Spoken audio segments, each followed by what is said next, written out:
Today is obviously one of the most difficult days in the history of the city and the country. The entire building has just collapsed. It's folded down on itself. Another just... The whole side has collapsed? The whole building has collapsed.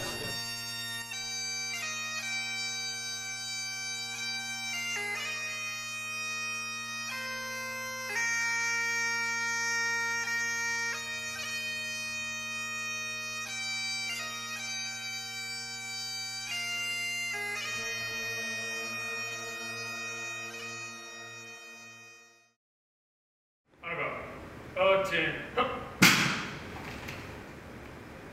Forward, march. Left, left, left, left. Half step, march. Left, left, left.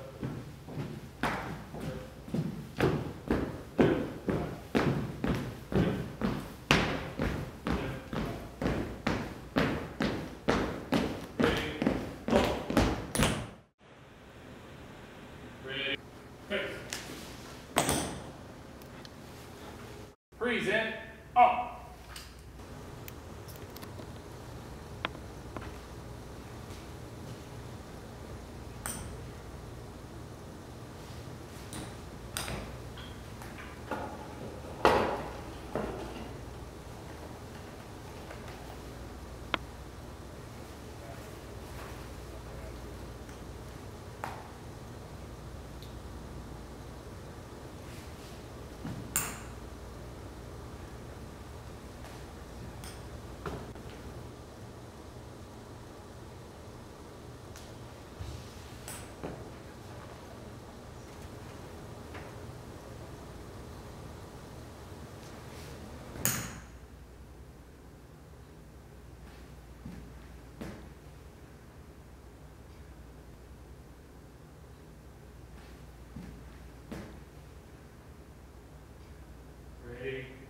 Face. Exit. March.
Oh, say, can you see by the dawn's early light was so proudly we held at the twilight's last gleaming, whose broad stripes and bright stars through the perilous fight. Oh, the ramparts we watched were so gallantly streaming, and the rockets' red glare, the bombs bursting in air, gave proof through the night that our flag was still there. Oh, say, does that Star-Spangled Banner yet wave over the land of the free and the home of the brave? As a retired New York City detective who responded to the World Trade Center on 9/11/2001, it's an honor to be delivering this invocation to you. Let us pray. Blessed are the peacemakers, for they shall be called the Son of God. Greater love has no one than this, than to lay down his life for his friends, eternal and ever-loving God. We humbly ask for your holy presence to manifest yourself in a strong way to everyone present here watching this 9/11 memorial event. May we all remember with love and compassion the events of September 11th, 2001. May we grieve with those who mourn. May we share memories and praise for the heroism, for we shall never forget. May we draw strength from those who responded and answered the call. So many heroically gave their lives so that we may be free. May we stand with our fellow man as strangers once again become neighbors and friends to remember generosity, bravery, selflessness, sacrifice, and love. Above all, Father God, we put our faith in you, that you will guide us through this remembrance and give us the wisdom in our words to provide the healing and protection that all of us seek. We pray this in your name, and all of God's people said, amen. 19 years ago today, our country was attacked by groups of terrorists from Al-Qaeda. The first attack happened in New York when an airplane crashed into the North Tower of the World Trade Center. Everyone was shocked and couldn't believe how such an accident could happen. When a second airplane hit the South Tower just 17 minutes later, people realized that these were not accidents, but deliberate attacks of terrorism. The streets around the towers were filled with ambulances, police cars, and fire engines. First responders raced into the towers to rescue injured and stranded workers. Thousands of people from the towers and the nearby buildings filled the sidewalks and streets. A half hour later, terrorists aboard a third airplane crashed into the Pentagon in Washington, D.C. Again, thousands of people rushed from the building and those around it, as fires spread by the burning of the jet fuel. Not long after, word came of another hijacked airplane crashing in Shanksville, Pennsylvania. The passengers aboard were aware of what had happened in New York and Washington and fought against the hijackers. Sadly, in doing so, the plane crashed, killing all those aboard. The plane was headed for Washington to attack either the White House or the Capitol. Emergency personnel were at all the crashes, rescuing people from the damaged buildings, racing to get injured people to hospitals, putting out fires, helping people get to safe areas, identifying thousands of survivors and getting them to safety. That's when we learned that almost 3,000 families, including hundreds of first responders, learned that their loved ones would not be coming home. Sadly, over 1,000 people who died on that day have not been identified. For all those who were at the sites of the attacks, including our own Chief Broadway, the memories of that day are vivid and personal. They will always remember the events of the day and the days that followed. As the years go by, we must remember that our country must do all it can to make sure that another day as this does not happen and become part of our country's history.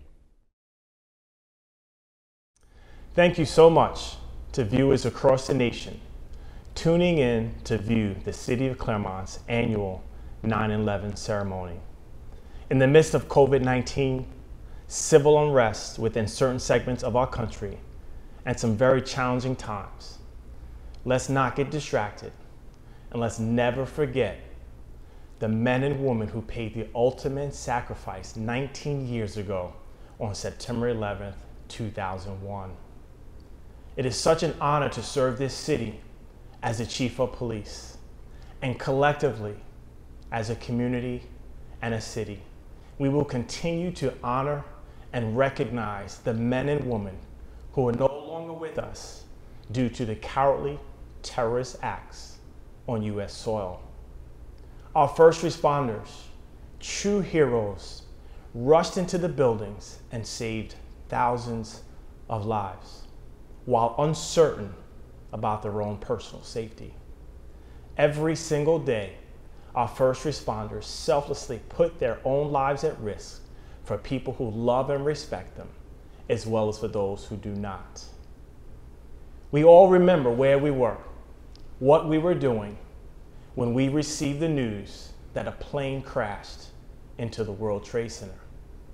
At the time, I was the detective for the New York City Police Department, and I vividly remember the phone call that I received that morning. Chuck, you have to come back to work because a plane just crashed into the World Trade Center. Still in disbelief, I turned my television on, and I could not believe what I saw, and I subsequently rushed into work. One of my personal experiences of spending several weeks and months assisting in the search and recovery efforts was witnessing our country coming together in unity as one nation under God. Our many differences, our color, our race, religion, sexual orientation, political affiliation did not matter.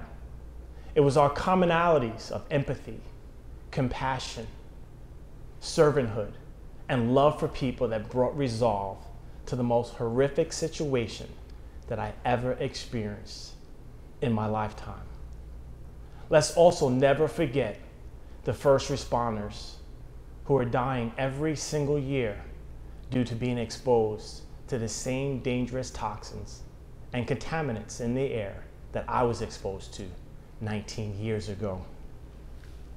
To name a few who passed after September 11, 2001, Police Captain Barry Galfano, who I worked for in the Brooklyn North Street crime, died in 2011 from an illness he contracted from inhaling the dangerous toxic materials while participating in the rescue and recovery efforts following the attacks on September 11, 2001. Barry Galfano is gone, but never will be forgotten. Approximately 2 years ago, I had the honor of meeting the lovely family of fallen NYPD police officer Ronald G. Becker Jr. Police Officer Becker died in 2012 from an illness he contracted from inhaling the dangerous toxic materials while participating in the rescue and recovery efforts following the attacks on September 11, 2001. His lovely daughter, Patricia Valentine, delivered a moving speech at last year's 9/11 ceremony to honor her hero father, and her family remain an advocate to never, never forget.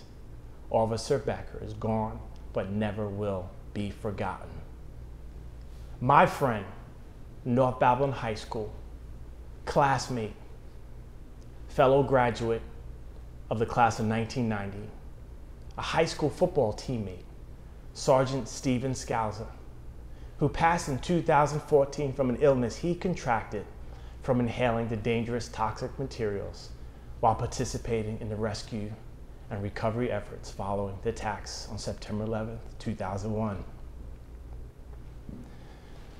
He joined NYPD a few years before I did, and I remember him encouraging me to hurry up, graduate college, and apply. He loved being a cop. He loved his job so much that he inspired me and encouraged me to join this honorable profession. Just last year, I had a somber moment when I traveled to Washington, D.C. to see his name forever engraved on the police memorial wall. Sergeant Steve Scalza left behind friends, loved ones, co-workers, and a wonderful family. His beautiful wife, Denise, also a friend and a fellow classmate in graduating class of 1990, who I've known for close to 30 years, is going to share some words about her husband, fallen Sergeant Stephen Scalza. A great cop, a friend to many, a loving father, a loving husband, and a true hero. Sergeant Steve Scalza is gone, but never will be forgotten. Hi everyone, my name is Denise Scalza. I live up in New York. Chucky Broadway messaged me and asked me if I could speak a little bit about my husband and his involvement in 9/11. So my husband was Stephen Scalza. and I met him in middle school, and we were friends through middle school and high school, and we dated after college and got married in August 6, 1999. And we had a beautiful life. And I'll start at the beginning, where the story starts or wants to start, or why I'm speaking about. On September 11th, 2001, he was working in Queens Narcotics, and he went to the scene that day and called me and told me that he was okay. And that night when he came home, I had waited up for him, and I went to go give him a hug, and he told me not to hug him because he wasn't sure what they were involved in that day. And so I didn't hug him, and he took a shower. And I remember when he came out of the shower, he still had some of the dust particles in his eyebrows and his eyelashes. And then after his shower, one of the first things he did was put the TV on. So we didn't have phones then, and he wasn't able to see those horrible images that we saw that day. So he watched that for a little bit and went to sleep for a few hours and got up the next day. And for over 2.5 weeks, he was down at Ground Zero, the search and rescue mission, which turned into search and recovery. And for those 2 weeks, he went and worked 12-hour shifts. We had a 5-month-old son that he stayed away from in those 2 weeks for the same reason. He wasn't sure what he was in the middle of. And after those 2.5 weeks, he went back to his regular unit, and life continued on for us as best as we could. We had a daughter after that. We had 13 beautiful years together, married with 2 kids and wonderful family, and 13 Christmas mornings and 13 summers and endless Sunday dinners and soccer games and all those wonderful things. On October 1st, 2014, 13 years after 9/11, he woke up not feeling great, went to an urgent care, and a few hours later then went to the hospital. And he died that same day. He was 42. And it was a shock to us all. And his friends that were still NYPD and other police officers were saying it had to be related, it had to be related. We weren't sure. And we found out 3 months later that he had late-stage leukemia. And again, shocked. He was working 40 hours a week and coaching my son in soccer. He was 42. He was followed throughout those years with the Mount Sinai Medical Center. He had yearly CAT scans, and he gave blood every 6 months. And we knew a lot of these guys were getting sick and wanted to be proactive with it all, and just really never saw it coming. He had given blood the May before he passed away, so 5 months that he'd given blood and everything was fine. And this just snuck up on him and took him from us. And we miss him every day. My 2 kids were 13 and 11 when they lost their dad, and they are 19 and 17 now. And we go on each day as best we can. Remember him always and miss him every day. And that's my story, and it's still hard for me to talk about, and I apologize if it sounds a bit scattered. Just hard to sit down and do this. But I want to thank Chucky for asking me and for honoring Stephen in this way. And thank you to all the men and women in blue, and I hope that you always stay safe, and we will never forget. Thank you.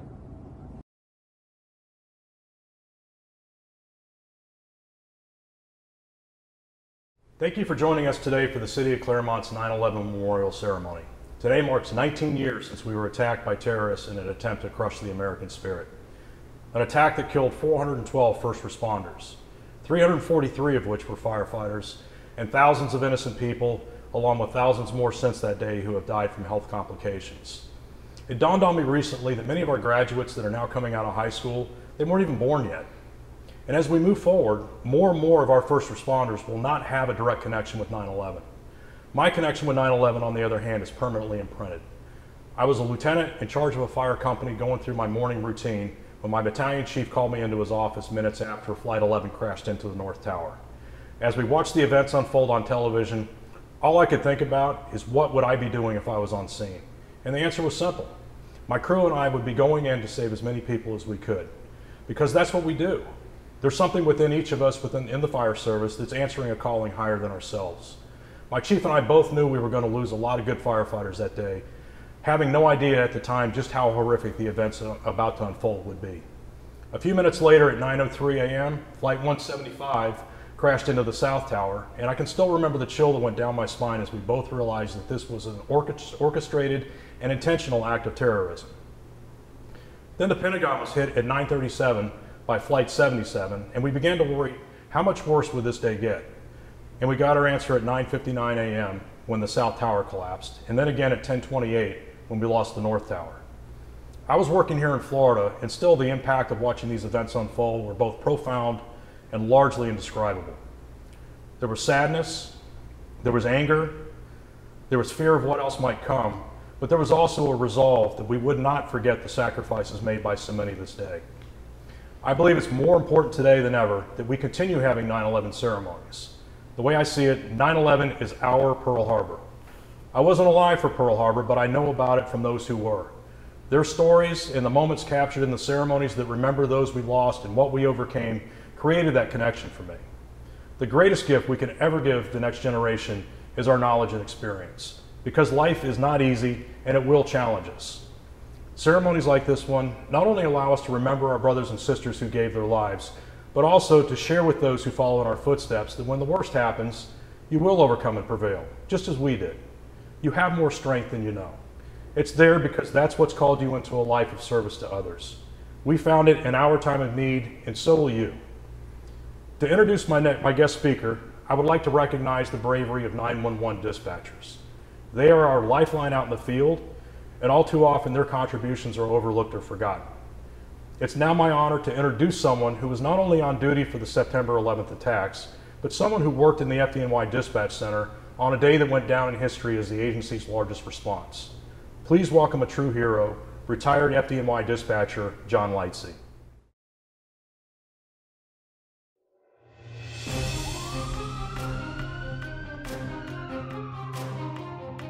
All companies operating at number 1 and number 2 World Trade Center at the 5th alarm. Do not use the elevators.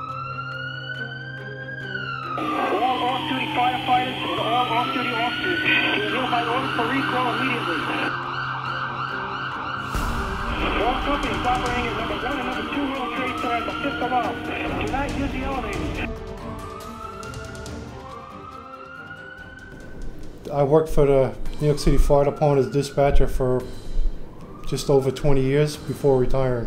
I was with the fire department 8 to 9 years before everything happened. The morning of, it was pretty quiet, normal routine. Then within a couple of hours, holy hell broke loose. When we got the report of a plane going into one of the towers at the Trade Center, everybody just hopped on their positions and started dispatching companies to the scene for a second alarm right off the initial bat. And then slowly everything progressed to where we wound up sending multiple units down there at the same time. We were responsible for getting as much help down to the trade centers as possible. I've had friends call up dispatch office and say, John, send us down there. I told them, well, go ahead and we'll work you into the response card. When I think of that day, I just get really emotional for sending all these guys down there. I know it was our job, we had to do it.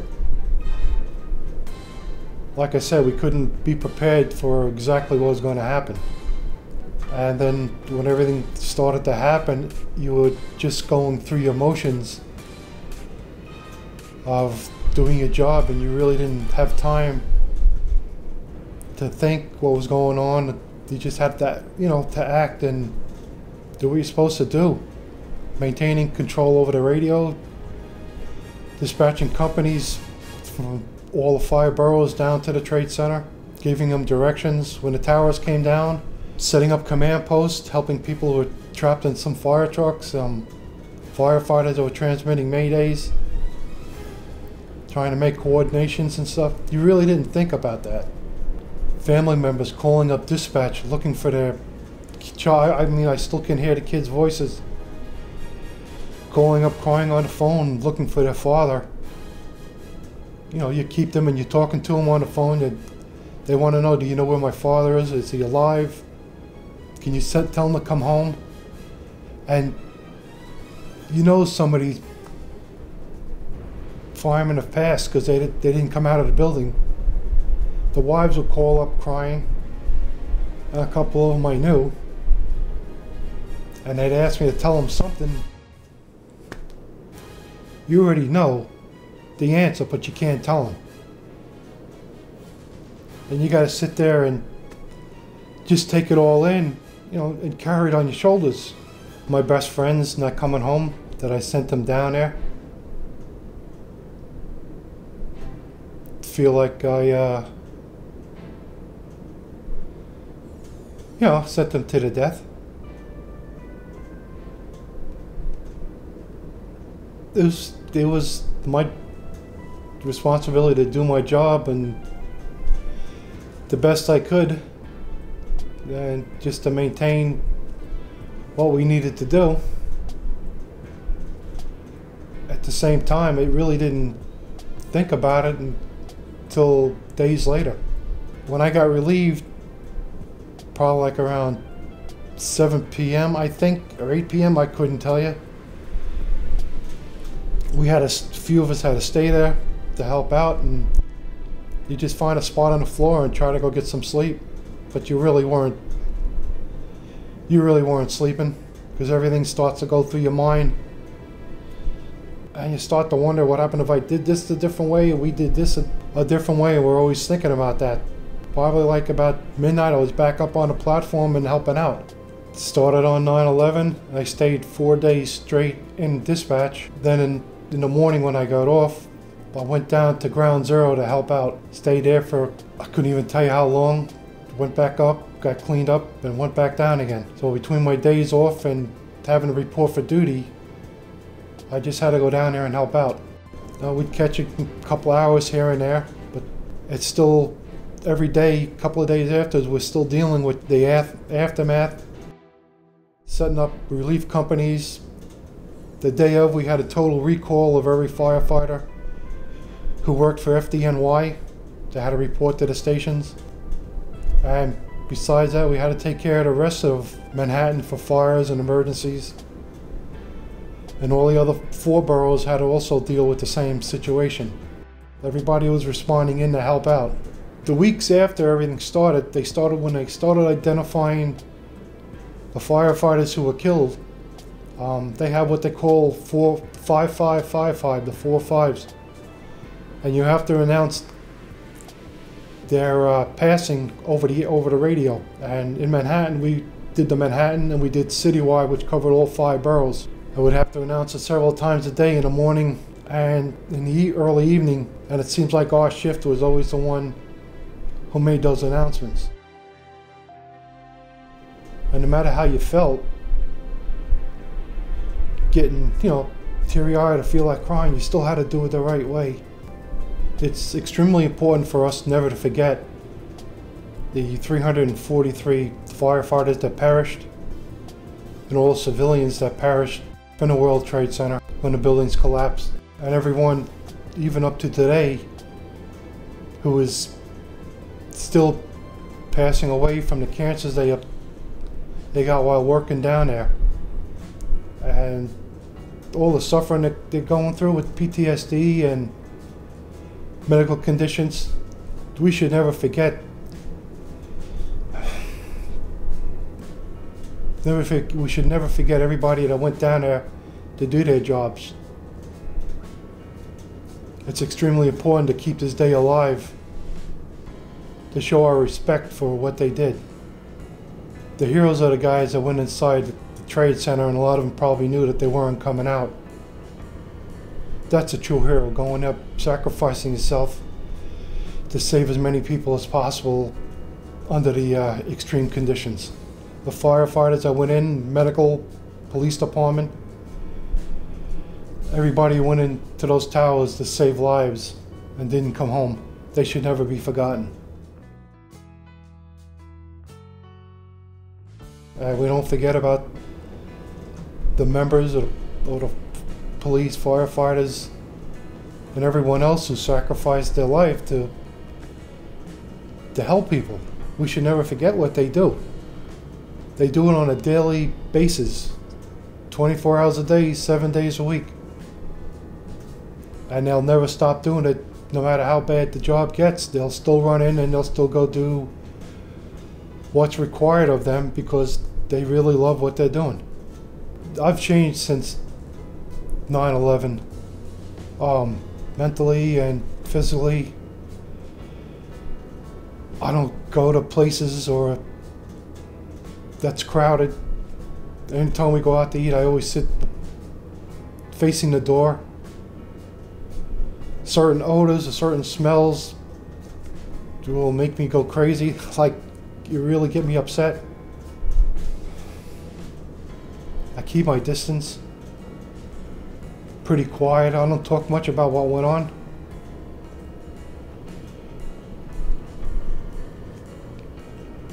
You know, I just basically go through the motions. I feel like a large part of me died that day.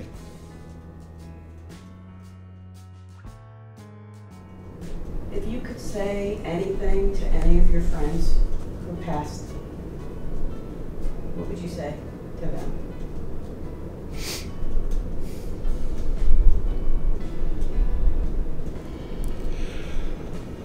Apologize for sending them down there. And I tell them that they're never forgotten. Then I'll be damned if I'll let them be forgotten. A lot of us wish we could change places with them, but they never should be forgotten. It's extremely important from all the locations, the Pentagon, Flight 93, everybody be remembered for the sacrifices they did for this country. And I won't let it, as long as I can help, I won't let it die.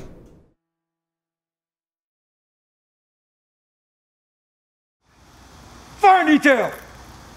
Attention! Prepare to fire 3 volleys. Rouse! East! Face half left! Hut! Halt! Off! Ready!